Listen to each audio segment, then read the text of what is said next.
Hello दोस्तों, हमारे channel competitors club में आपका स्वागत है। इस वीडियो में हम भारतीय संविधान से संबंधित इम्पोर्टेंट एमसीक्यूज की चर्चा करेंगे। प्रश्नों का स्वरूप वैसा ही रखा गया है जैसा छत्तीसगढ़ व्यापम या फिर सीजीपीएससी की परीक्षाओं में पूछे जाते हैं, इसलिए ये दोनों ही प्रकार की परीक्षाओं में समान उपयोगी होंगे। पहला प्रश्न देखते हैं। भारत के संविधान के बारे में असत्य है। ए, यह विश्व का सबसे बड़ा लिखित संविधान है। बी, मूल संविधान में 22 भाग, 8 अनुसूचियां व 395 अनुच्छेद थे। सी, यह 26 जनवरी 1950 को पारित हुआ। या डी, इसका मूलाधार भारत सरकार अधिनियम 1935 माना गया है। तो असत्य कथन है सी। 26 जनवरी 1950 को संविधान लागू हुआ था। पारित हुआ था ये 26 नवंबर 1949 को।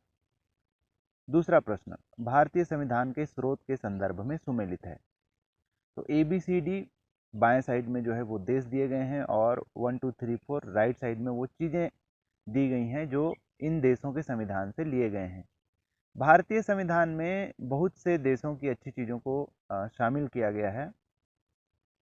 संयुक्त राज्य अमेरिका से शामिल किया गया है संविधान की सर्वोच्चता, तो ए का हो जाएगा 4। ब्रिटेन से संसदीय शासन प्रणाली ली गई है, बी का 1। पूर्व सोवियत संघ से मूल कर्तव्य लिए गए हैं, जबकि आयरलैंड से नीति निदेशक तत्व लिए गए हैं। इस प्रकार बी जो है इसका सही आंसर है। 3, राष्ट्रपति की विधायी शक्तियां नहीं है। विधायी शक्तियों की बात जब भी आएगी राष्ट्रपति के संदर्भ में या फिर राज्यपाल के संदर्भ में, तो ध्यान देंगे कि केंद्र में ये जो है लोकसभा राज्यसभा से संबंधित है और राज्य में जो है ये विधानसभा से संबंधित है। तो ए, वह संसद का संयुक्त अधिवेशन बुलाता है, सही है। वह लोकसभा को निश्चित काल वक्त के पूर्व भंग कर सकता है, सही है। वह संसद के संयुक्त अधिवेशन के प्रारंभ में अभिभाषण देता है, सही है। डी, वह राज्यसभा के सदस्यों को मनोनीत करता है। तो मनोनयन की जो शक्ति है ये विधायी शक्तियां नहीं है, तो इसका आंसर हो जाएगा डी। 4, अध्यादेश के विषय में सही नहीं है। ए, अध्यादेश तब जारी किया जाता है जब संसद का अधिवेशन ना चल रहा हो, सही है। अध्यादेश जारी करने का अधिकार राष्ट्रपति को है केंद्र में, जी सही है। इसका प्रभाव संसद द्वारा पास किए गए अधिनियम के समान नहीं होगा, जी नहीं। इसका प्रभाव जो है संसद द्वारा पास किए गए अधिनियम के समान ही होता है, तो सी जो है इसका आंसर हो जाएगा। 5, सही नहीं है। ए, राष्ट्रपति का कार्यकाल 5 वर्षों का होता है, किंतु वह तब तक अपने पद पर बना रहता है जब तक उसका उत्तराधिकारी पद न ग्रहण कर ले, सही है। राष्ट्रपति की अनुपस्थिति में उपराष्ट्रपति राष्ट्रपति के रूप में कार्य करता है, बिल्कुल सही। यदि उपराष्ट्रपति भी अनुपस्थित हो तब सर्वोच्च न्यायालय का मुख्य न्यायाधीश राष्ट्रपति के रूप में कार्य करता है, ये भी सही। डी, राष्ट्रपति के पद की रिक्ति की दशा में 3 माह के भीतर चुनाव कराकर पद को भरना आवश्यक है। तो ये जो समय अवधि है 3 माह नहीं है, ये 6 माह है। 6 माह के भीतर उस पद को भरा जाना आवश्यक होता है, तो डी इसका आंसर हो जाएगा, ये सही नहीं है। 6, आपातकालीन उपबंध करता है। ए, अनुच्छेद 352, बी, अनुच्छेद 356, सी, अनुच्छेद 360 या डी, उपयुक्त तीनों। तो इस पर कंफ्यूज नहीं होंगे, तीनों ही आपातकालीन उपबंध हैं। अनुच्छेद 352 जो है सशस्त्र विद्रोह या फिर बाहरी आक्रमण के समय आपातकाल लागू करने से है। अनुच्छेद 356 जो है राज्य में सरकार की असफलता पर राष्ट्रपति शासन लागू करने से संबंधित है। अनुच्छेद 360 जो है वो वित्तीय आपात की घोषणा करने से संबंधित है। तो इसका आंसर हो जाएगा डी, उपयुक्त तीनों। 7वां क्वेश्चन, भारतीय संसद के सत्रों के संबंध में सत्य है। पहला, संसद के एक वर्ष में 4 सत्र होते हैं, जी नहीं, 3 सत्र होते हैं, तो पहला असत्य है। बजट सत्र सबसे लंबा सत्र होता है, बिल्कुल सही, फरवरी पे चालू होता है, ये सबसे लंबा सत्र होता है। 3, सत्रों को आहूत करने की शक्ति राष्ट्रपति के पास होती है, बिल्कुल सही। सदन के कार्यों के संपादन हेतु गणपूर्ति या जो कोरम है वो कुल सदस्य संख्या का 1/4 हिस्सा होता है, जी नहीं। यह जो कोरम है वो प्रत्येक सदन यानी उच्च सदन या निम्न सदन दोनों की ही कुल सदस्य संख्या का 1/10वां हिस्सा होता है। यानी यदि हम लोकसभा की बात करें तो न्यूनतम 55 सदस्य और राज्यसभा की बात करें तो न्यूनतम 25 सदस्य जो हैं आवश्यक हैं। तो पहला और चौथा जो है असत्य है, तो सत्य है 2 और 3। तो इसका आंसर हो जाएगा सी, केवल 2 व 3। 8वां, प्रश्नकाल से तात्पर्य है। प्रश्नकाल जो है संसदीय कार्य दिवस का प्रथम घंटा होता है, ए सही है। बी, शून्य काल से पूर्व का समय, ये भी सही है। सी, ए और बी दोनों, तो 8 का आंसर हो जाएगा सी। 9वां, मंत्रिपरिषद के सामूहिक उत्तरदायित्व के संबंध में असत्य है। ए, यदि एक मंत्री त्यागपत्र दे तो मंत्रिपरिषद के सभी मंत्रियों को त्यागपत्र देना होगा, जी नहीं, यह असत्य है। दूसरे स्टेटमेंट भी देख लेते हैं। यदि एक मंत्री के विरुद्ध भी अविश्वास प्रस्ताव पास हो तो पूरे मंत्रिपरिषद को त्यागपत्र देना होगा, ये सही है। यदि अविश्वास प्रस्ताव की बात हो रही है तो एक मंत्री के खिलाफ भी यदि अविश्वास प्रस्ताव पास होता है तो पूरे मंत्रिमंडल को इस्तीफा देना पड़ता है। सी, यदि कोई सदस्य मंत्रिपरिषद के निर्णय से असहमत है तो भी उसे निर्णय स्वीकार करना होगा अथवा त्यागपत्र देना होगा, बिल्कुल सही। मंत्रिपरिषद के सामूहिक उत्तरदायित्व के संबंध में कहा गया है कि वे एक साथ तैरते हैं और वो एक साथ डूबते हैं, तो ए जो है वो असत्य है। 9वां का आंसर ए। 10वां, लोकसभा अध्यक्ष के विषय में सत्य नहीं है। उसका निर्वाचन लोकसभा सदस्यों द्वारा किया जाता है, सही है। वह निम्न सदन का सभापति एवं अधिष्ठाता होता है, सही है। निम्न सदन से तात्पर्य है लोकसभा, उच्च सदन कहा जाता है राज्यसभा को। सी, वह लोकसभा के सत्रों की अध्यक्षता करता है और सदन के कामकाज का संचालन करता है, बिल्कुल सही। डी, उसे महाभियोग की प्रक्रिया द्वारा हटाया जा सकता है, जी नहीं, उसे सामान्य बहुमत से हटाया जा सकता है, उसके लिए महाभियोग की प्रक्रिया करने की आवश्यकता नहीं है या नहीं किया जाता, तो इसका आंसर हो जाएगा डी। 11वां क्वेश्चन, राज्य के विधानमंडल द्वारा कोई विधेयक राज्यपाल के पास भेजा जाता है। राज्यपाल उस पर 1, अपनी अनुमति दे सकता है, ठीक है। 2, उसे रोक सकता है और राष्ट्रपति के विचार हेतु रक्षित रख सकता है, ठीक है। 3, उसे निरस्त कर सकता है, जी नहीं। 4, उसे पुनर्विचार के लिए विधानमंडल के पास वापस भेज सकता है, ठीक है। 5, विधेयक यदि विधानमंडल संशोधन के साथ पास कर देता है तो राज्यपाल को अनुमति देनी होगी, बिल्कुल सही। यदि विधानमंडल बिना संशोधन के विधेयक पास कर देता है तो राज्यपाल अनुमति नहीं देगा, जी नहीं। तो 3 और 6 जो है वो सही नहीं है। प्रश्न पूछता है सत्य है, तो 3 और 6 को छोड़ दीजिए। 1, 2, 4 और 5, यानी कि ऑप्शन सी सही है, 11 का सी। 12, राज्यपाल शपथ ग्रहण करता है किसके समक्ष? तो राज्यपाल शपथ ग्रहण करता है उच्च न्यायालय के मुख्य न्यायाधीश के समक्ष, आंसर इसका होगा सी। 13, सही विकल्प चुनिए। शोषण के विरुद्ध अधिकार, अच्छा ये इसमें जो है ABCD एक तरफ मूल अधिकार दिए गए हैं, कुल 6 मूल अधिकार हैं भारतीय संविधान द्वारा प्रदत्त, और राइट साइड जो है वो अनुच्छेद की संख्या दी गई है जिसमें वो अधिकार जो है आते हैं, तो ये याद रखना जरूरी है, याद रखेंगे। शोषण के विरुद्ध अधिकार, इसके बारे में उपबंध है अनुच्छेद 23 से 24, ए का हो जाएगा 1। बी, धर्म की स्वतंत्रता का अधिकार, इसके संबंध में उपबंध है अनुच्छेद 25 से 28 में, तो बी का हो जाएगा 4। सी, संस्कृति और शिक्षा संबंधी अधिकार, इसके बारे में है अनुच्छेद 29 से 30 में, तो सी का हो जाएगा 2। और डी, संवैधानिक उपचारों का अधिकार, तो जो बच गया 32 से 35, तो डी का हो जाएगा 3। इस प्रकार इसका आंसर हो जाएगा बी। 14, मूल अधिकारों के विषय में सत्य नहीं है। ए, इसकी संकल्पना संयुक्त राज्य अमेरिका से ली गई है, सत्य है। प्रारंभ में 7 मूल अधिकार थे, वर्तमान में इनकी संख्या 6 है, ये भी सत्य है। संपत्ति का जो अधिकार था उसे 44वें संविधान संशोधन के द्वारा कानूनी अधिकार में बदल दिया गया। सी, मूल अधिकारों को किसी भी परिस्थिति में निलंबित नहीं किया जा सकता, ये असत्य कथन है। कुछ विशेष परिस्थितियों में जैसे आपातकाल जैसी स्थितियों में इसका निलंबन किया जा सकता है। 14 का आंसर सी। 15, तारांकित प्रश्न वह है, तो तारांकित और अतारांकित प्रश्न के बारे में आपको पता होना चाहिए। तारांकित प्रश्न का उत्तर जो है मौखिक रूप में अपेक्षित होता है, जबकि अतारांकित प्रश्न का लिखित रूप में। तारांकित प्रश्न के संबंध में जो है पूरक प्रश्न पूछे जा सकते हैं।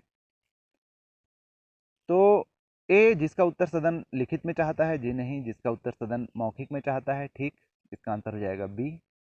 जिस संबंध में पूरक प्रश्न नहीं पूछे जा सकते, जिन्हें पूछे जा सकते हैं, और जिस संबंध में प्रश्न शून्य काल में नहीं प्रश्न काल में उठाए जाते हैं। तो तारांकित प्रश्न का सही उत्तर हो जाएगा बी 16। भारतीय संविधान में राष्ट्रपति को दी गई आपातकालीन शक्तियों में से नहीं है। ए युद्ध, बाहरी आक्रमण, सशस्त्र विद्रोह की स्थिति में देश या देश के किसी भाग में आपातकाल की घोषणा है। किसी राज्य में सरकार के सफल होने पर राष्ट्रपति शासन है। किसी देश के विरुद्ध युद्ध की घोषणा, जी नहीं, ये जो है आपातकालीन शक्ति नहीं है। डी आर्थिक संकट की स्थिति में वित्तीय आपात की घोषणा। तो 3 आपातकालों के बारे में हमने पहले भी देखा, तो इसका आंसर हो जाएगा सी। 17 सुमेलित है। कौन सा सुमेलित है ये हमें देखना है। 11वीं अनुसूची, तो भारतीय संविधान की 11वीं अनुसूची में पंचायती राज का वर्णन है। 10वीं अनुसूची में दल बदल कानून, ये सही है।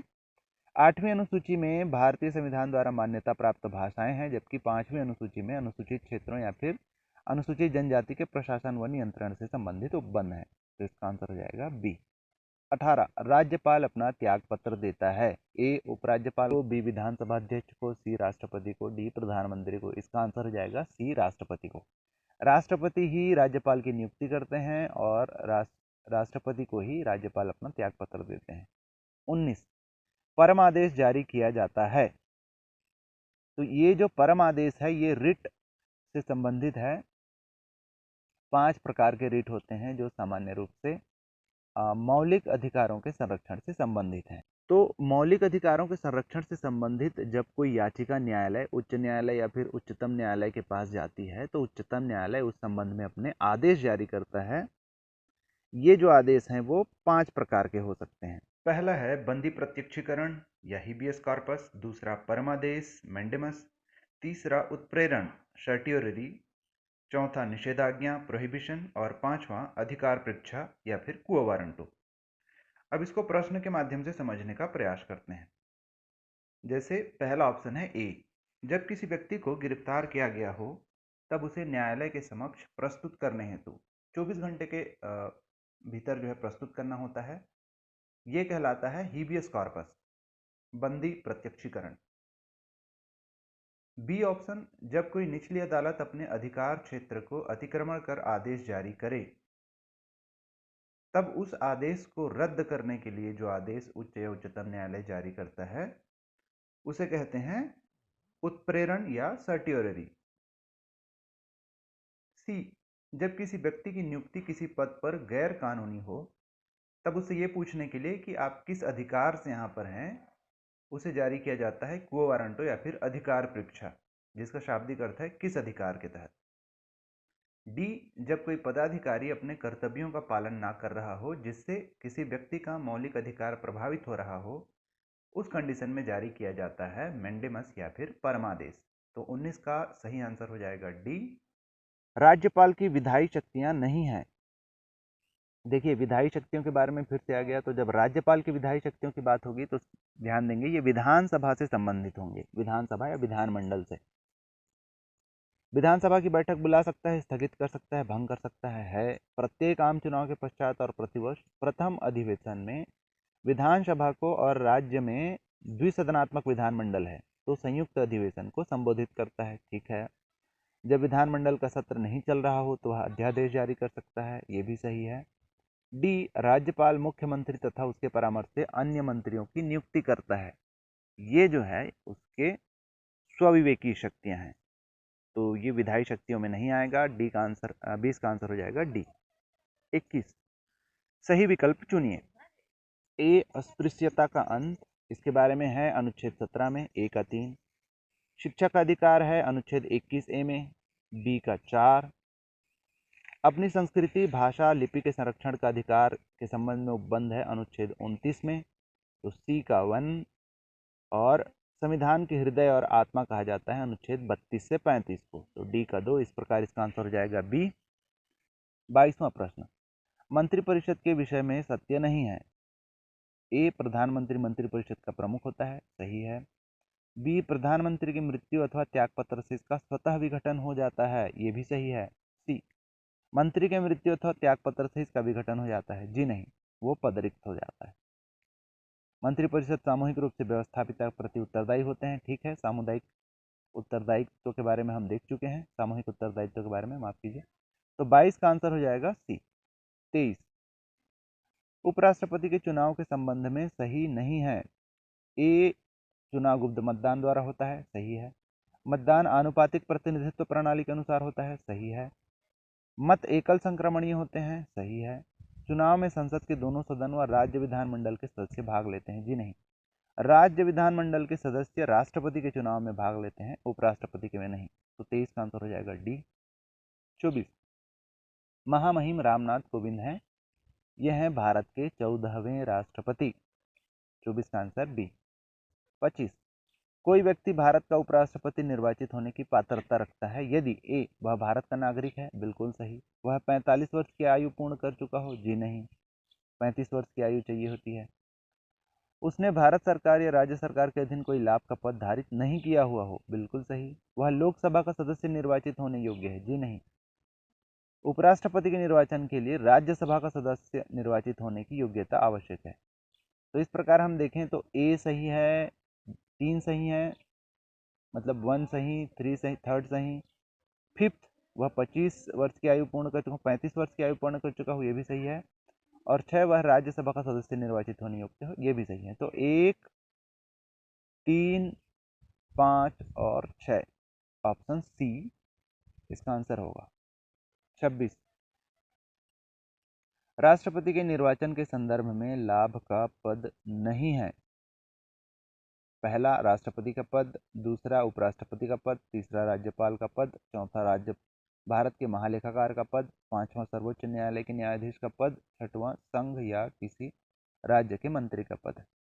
ध्यान देंगे, राष्ट्रपति के निर्वाचन के संबंध में जो भी योग्यता दी गई हैं, जैसे वो भारत का नागरिक हो, 35 वर्ष की आयु पूर्ण कर चुका हो और कोई लाभ का पद धारण किए हुए ना हो, लेकिन इसमें कुछ पदों को निर्वाचन के लिए छूट प्रदान की गई है। उन पदों में है वर्तमान राष्ट्रपति का पद, उपराष्ट्रपति का पद, राज्यपाल का पद और संघ या किसी राज्य के अधीन मंत्री का पद।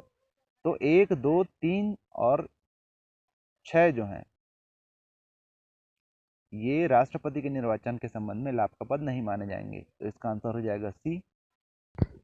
27, सत्य नहीं है। भारत के राष्ट्रपति अपना त्यागपत्र उपराष्ट्रपति को देता है, सत्य है। उपराष्ट्रपति अपना त्यागपत्र राष्ट्रपति को देता है, यह भी सत्य है। राष्ट्रपति के त्यागपत्र की सूचना उपराष्ट्रपति लोकसभा अध्यक्ष को देता है, सत्य है। नवनियुक्त राष्ट्रपति तथा उपराष्ट्रपति का कार्यकाल पूर्ववर्ती राष्ट्रपति और उपराष्ट्रपति के बचे हुए कार्यकाल के बराबर होता है, ये असत्य है। जो भी नया राष्ट्रपति या उपराष्ट्रपति नियुक्त होता है उसका कार्यकाल अगले 5 वर्षों तक होता है। तो डी इसका आंसर हो जाएगा। 28, शून्यकाल के संबंध में असत्य है। ए, यह प्रश्नकाल के ठीक पश्चात होता है, बिल्कुल सही। बी, संसदीय नियमों में इसका उल्लेख नहीं है। जी हाँ, ये भी सही है, संसदीय नियमों में कहीं पर भी जो है शून्यकाल का उल्लेख नहीं है। सी, इस काल में अविलंबनीय लोक महत्व के विषय उठाए जाते हैं, ये भी सही है। डी, शून्यकाल में पूछे जाने वाले प्रश्नों की पूर्व लिखित सूचना दी जानी होती है, जी नहीं। तो 28 का आंसर हो जाएगा डी। 29, राष्ट्रपति के विरुद्ध महाभियोग के विषय में सत्य है। 1, इसका उल्लेख भारतीय संविधान के अनुच्छेद 61 में है, सही है। महाभियोग के प्रस्ताव के 14 दिन पूर्व इसकी लिखित में सूचना राष्ट्रपति को देनी होती है, यह भी सही है। 3, इस प्रस्ताव पर सदन के 2/3 सदस्यों का हस्ताक्षर होना चाहिए, जी नहीं, केवल 1/3 सदस्य आवश्यक होते हैं। और 4, यह प्रस्ताव केवल लोकसभा में प्रस्तुत किया जा सकता है, यह भी सही नहीं है, किसी भी सदन में प्रस्तुत किया जा सकता है। तो 1 व 2 केवल सही हैं, इसका आंसर हो जाएगा बी। 30, भारत के राष्ट्रपति के संबंध में असत्य है। ए, वह भारत के सैन्य बलों का सर्वोच्च कमांडर होता है, सत्य है। वह कार्यपालिका का वास्तविक प्रमुख होता है, असत्य है। कार्यपालिका का वास्तविक प्रमुख प्रधानमंत्री होता है। सी, वह भारत का संवैधानिक प्रमुख होता है, ठीक है, वह संसद का अभिन्न अंग होता है, बिल्कुल सही। तो बी जो है इसका आंसर, यानी बी जो स्टेटमेंट है वो असत्य है। 30 का आंसर बी। 31, धन विधेयक के विषय में सत्य है। पहला, इसे संसद के किसी भी सदन में प्रस्तावित किया जा सकता है, गलत। केवल लोकसभा में। 2, इसे केवल लोकसभा में प्रस्तावित किया जा सकता है, सही। इस हेतु राष्ट्रपति की अनुशंसा आवश्यक है, सही।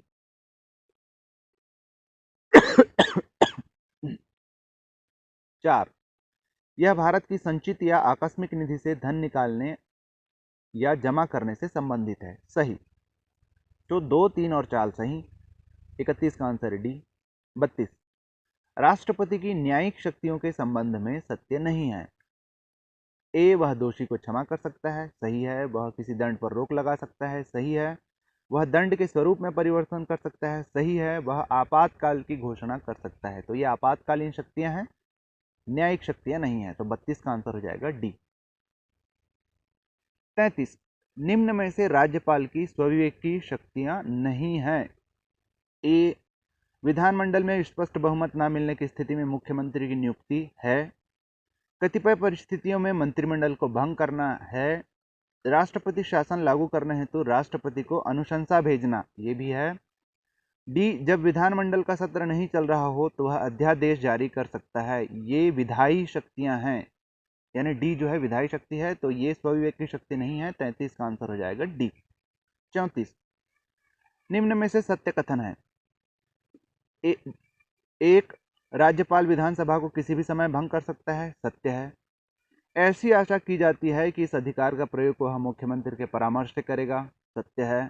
परंतु मुख्यमंत्री का परामर्श राज्यपाल के लिए बाध्यकारी नहीं होगा। राज्यपाल इस अधिकार का प्रयोग स्वविवेक से करता है। तीनों ही सत्य हैं। तो इसका आंसर हो जाएगा ए, 1, 2, 3। 35, राज्यपाल की शक्तियां एवं कार्य के संबंध में सत्य नहीं है। ए, वह राज्य लोक सेवा आयोग के अध्यक्ष एवं सदस्यों की नियुक्ति करता है, सही है। वह राज्य लोक सेवा आयोग के अध्यक्ष एवं सदस्यों को निलंबित कर सकता है, यह भी सही है। वह राज्य लोक सेवा आयोग के सदस्यों की संख्या, उनकी सेवा की शर्तों का विनियमन नहीं कर सकता है, यह गलत है। वो विनियमन कर सकता है।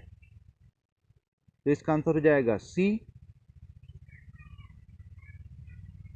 36, उच्च न्यायालय के न्यायाधीश के विषय में सत्य नहीं है। उसकी नियुक्ति राष्ट्रपति करेगा, सत्य है। वह राष्ट्रपति के समक्ष शपथ ग्रहण करेगा, ये असत्य है। उच्च न्यायालय का न्यायाधीश राज्यपाल के समक्ष शपथ ग्रहण करेगा। सी, वह अपना त्यागपत्र राष्ट्रपति को देगा, यह भी सत्य है। राष्ट्रपति उसका स्थानांतरण अन्य उच्च न्यायालय कर सकता है, यह भी सत्य है। तो 36 का आंसर बी। 37, यदि विधानमंडल में पुनः स्थापित किसी विधेयक के धन विधेयक होने अथवा ना होने का प्रश्न उठता है तो अंतिम निर्णय करेगा। यानी कि यदि कोई विधेयक जो है प्रश्नगत किया जाता है कि वो धन विधेयक है अथवा नहीं, तो इसका निर्णय कौन करेगा? तो इसका अंतिम निर्णय करेगा विधानसभा अध्यक्ष। 37 का आंसर सी। 38, निम्न में से सत्य नहीं है। किसी राज्य की मंत्रिपरिषद में मुख्यमंत्री सहित मंत्रियों की कुल संख्या उस राज्य की विधानसभा के सदस्यों की कुल संख्या के 15% से अधिक नहीं होगी, सही है। बी, किसी राज्य में मुख्यमंत्री सहित मंत्रियों की संख्या 12 से कम नहीं होगी, यह भी सही है। सी, मंत्रिपरिषद के मंत्री अपने पद की शपथ मुख्यमंत्री के समक्ष लेंगे, जी नहीं, शपथ राज्यपाल के समक्ष लिया जाएगा। तो सी जो है सही नहीं है। 39, विधानसभा के विषय में सत्य नहीं है। ए, इसके सत्र वर्ष में कम से कम 2 बार आहूत किए जाने हैं, सत्य है। किन्हीं 2 सत्रों के मध्य 6 माह से अधिक का अंतराल नहीं होना चाहिए, यह भी सत्य है। सी, सत्र के बैठकों हेतु कोरम या फिर गणपूर्ति सदस्यों की संख्या का 1/10 होगी, यह भी सही है। डी, छत्तीसगढ़ विधानसभा की गणपूर्ति 9 है, ये असत्य है। देखिए, ये बात बिल्कुल सही है कि छत्तीसगढ़ की विधानसभा सीट्स 90 है, तो उसका जो 1/10वां हिस्सा है वो 9 होता है। लेकिन एक पॉइंट ये भी है कि विधानसभा में, विधानमंडल में गणपूर्ति कभी भी जो है 10 से कम नहीं होगी, यानी कम से कम 10 सदस्य होने ही चाहिए। तो इस प्रकार वो सारे विधानसभा जहां पर सदस्य संख्या जो है 100 से कम है, वहां कम से कम 10 सदस्य होंगे गणपूर्ति में। तो डी हो जाएगा इसका आंसर, जो कि सत्य नहीं है। 40, विधानसभा अध्यक्ष की शक्तियों के विषय में सत्य नहीं है। ए, वह निर्णय करता है कि कोई वित्त विधेयक है अथवा नहीं, सही है। गणपूर्ति की अनुपस्थिति में वह विधानसभा की बैठक को निलंबित कर सकता है, ये भी सत्य है। बराबर मतों की स्थिति में वह निर्णायक मत देता है, ये भी सही है। वो सामान्य रूप से मत नहीं देता, लेकिन यदि पक्ष विपक्ष के मत बराबर हो जाते हैं या किसी भी बात पर मत यदि बराबर होते हैं तो वो निर्णायक मत देता है। डी, वह मंत्रणा समिति, नियम समिति और लोक लेखा समिति का अध्यक्ष होता है। जी नहीं, मंत्रणा समिति और नियम समिति का तो अध्यक्ष होता है, लेकिन लोक लेखा समिति का अध्यक्ष जो होता है वो सामान्य रूप से विपक्षी दल के कोई नेता होते हैं। तो 40 का आंसर डी। 41, भारत के राष्ट्रपति को प्राप्त वीटो शक्तियों में शामिल नहीं है। 3 प्रकार के वीटो शक्ति भारत के राष्ट्रपति को प्राप्त हैं, absolute veto, suspension veto, pocket veto. तो डी, स्पेशल वीटो जो है वो शामिल नहीं है। 41 का आंसर डी। 42, सुमेलित है संघ शक्ति समिति के अध्यक्ष। तो संघ, ये सब जो समितियों की बात हो रही है, झंडा समिति, प्रारूप समिति, संविधान सभा समिति, ये सब संविधान निर्माण के समय जो समितियां बनाई गई थी उनसे संबंधित है। तो ध्यान देंगे कि संघ शक्ति समिति के अध्यक्ष थे वो पंडित जवाहरलाल नेहरू जी थे। झंडा समिति के अध्यक्ष JB कृपलानी थे। प्रारूप समिति के अध्यक्ष डॉक्टर भीमराव अम्बेडकर थे। वह संविधान सभा के स्थायी अध्यक्ष थे डॉक्टर राजेंद्र प्रसाद। तो इस प्रकार जो चीज सुमेलित है वो है सी, प्रारूप समिति के अध्यक्ष डॉक्टर भीमराव अम्बेडकर। 43, 7वें मौलिक अधिकार यानी संपत्ति के अधिकार, जिसकी चर्चा हम पहले कर चुके हैं, को किस संविधान संशोधन द्वारा समाप्त किया गया? इसको समाप्त किया गया 44वें संविधान संशोधन द्वारा। निम्न में से कौन से शब्द 42वें संविधान संशोधन में जोड़े गए? 1, समाजवाद, 2, पंथ निरपेक्ष, 3, लोकतांत्रिक गणराज्य या 4, संपूर्ण प्रभुत्व संपन्न। तो 3 जो शब्द हैं, समाजवाद, पंथ निरपेक्ष, संपूर्ण प्रभुत्व संपन्न, ये 3 शब्द जो हैं जोड़े गए थे 42वें संविधान संशोधन में। तो इसका आंसर हो जाएगा डी, केवल 1, 2, 4। 45, कथन कहता है भारतीय संविधान अर्ध संघात्मक है। कारण है भारतीय संविधान ना ही संघात्मक है और ना ही एकात्मक। इसका अर्थ समझिए, एक संघ होता है, एक केंद्र सरकार होता है हमारे देश में, और दूसरी होती है राज्य सरकार। तो दोनों सरकारें जो है एक दूसरे पर निर्भर एवं एक हिसाब से कुछ स्थितियों में स्वतंत्र और कुछ स्थितियों में निर्भर होकर या कुछ स्थितियों में एक साथ काम करती हैं। तो ना तो ये संघात्मक है और ना ही ये एकात्मक है। तो ये अर्ध संघात्मक भी है। क्यों? क्योंकि ना तो ये संघात्मक है और ना ही एकात्मक। तो कथन और कारण दोनों सही हैं और कारण जो है इसकी सही व्याख्या करता है। तो इसलिए इसका आंसर हो जाएगा डी। 45 का आंसर डी। चलिए, ये कुछ महत्वपूर्ण प्रश्न हमने कवर किए। आशा करते हैं आपकी तैयारियों में ये जो है मददगार साबित होगा। वीडियो यदि आपको अच्छा लगा हो इसे लाइक करिए, अपने दोस्तों के साथ शेयर करिए और हमारे चैनल कॉम्पिटिटर्स क्लब को सब्सक्राइब करिए। Thank you.